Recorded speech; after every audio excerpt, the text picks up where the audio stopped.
Assalomu alaykum. Ilmiy-texnik axborot markazi tomonidan tayyorlangan farmatsevtika sohasidagi ilmiy va innovatsion ishlanmalar bo'yicha dayjest xabarlarni e'tiboringizga havola etamiz. Tish emalini qayta tiklovchi innovatsion gel ishlab chiqildi. Britaniyalik tadqiqotchilar tish emalini qayta tiklaydigan yangi gelni ishlab chiqishdi. Nature Communication jurnalida e'lon qilingan tadqiqotlarga ko'ra, gel tish yuzasida mikroyoriqlarni to'ldirib, emal kristallarining o'tishini rag'batlantiradi. Shu tariqa hosil bo'lgan yangi himoya qatlami tabiiy to'qimalar bilan birlashadi va yuvilgandan keyin ham bir necha hafta davomida saqlanadi. Mutaxassislar bu yondashuvni tish kasalliklarini oldini olish va kariyesning dastlabki bosqichlarini davolashda katta yutuq deb baholamoqda. Insonlarda klinik sinovlar 2026-yilda boshlanishi, birinchi mahsulot esa yil oxirida bozorga sotuvga chiqarilishi kutilmoqda. Sun'iy intellekt yordamida yangi antitanachalar yaratilmoqda.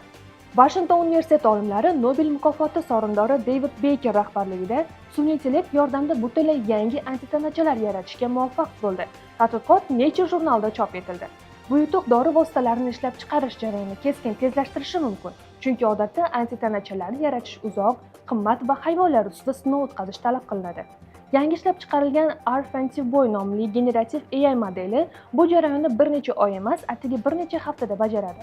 U oqsil tuzilmalarni tahlil qilib, kerakli antigen bilan bog'lana oladigan antitanachalarni virtual tarzda loyihalaydi. Olimlar bu texnologiya yordamida saraton bilan bog'liq oqsillarni aniqlab, ularga mos antitanachalarni yaratishga erishgan. Bu esa bioinjinieriya va farmatsevtika sohasida katta burilish sifatida baholamoqda. Yurak infarktidan keyin tiklovchi plastrlar taqdim etildi. Massachusets texnologiya instituti olimlari yurak infarktidan keyin shikastlangan to'qimalarni tiklashga yordam beradigan elastik gidrogel plaster yaratdi. U dorilarni bevosita zarar ko'rgan yurak joyiga yetkazadi va laboratoriya sinovlarida infarktdan keyin shikastlanishi 2 barobar kamaytirishi aniqlangan. Plastrda joylashgan mikrokapsulalar dorilarni bosqichma-bosqich chiqaradi. Birinchilari hujayralarni saqlash, ikkinchilari yangi qon tomirlarini rivojlantirish, uchinchilari esa chandiq to'qimalarni kamaytirish uchun ishlatiladi. Sinovlarda plaster infarkt o'tkazgan sichqonlarda hujayra omonligi 3% ga oshdi. Shikastlangan to'qima hajmi esa 50% ga kamaydi. Plaster xavfsiz tarzda iliydi va yurak harakatiga ta'sir qilmaydi.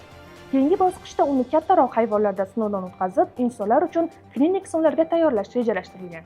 Sizlarga yetkazmoqchi bo'lgan xabarlarimiz shulardan iborat edi. Bizni kuzatishda davom eting. Xayr, salomat bo'ling.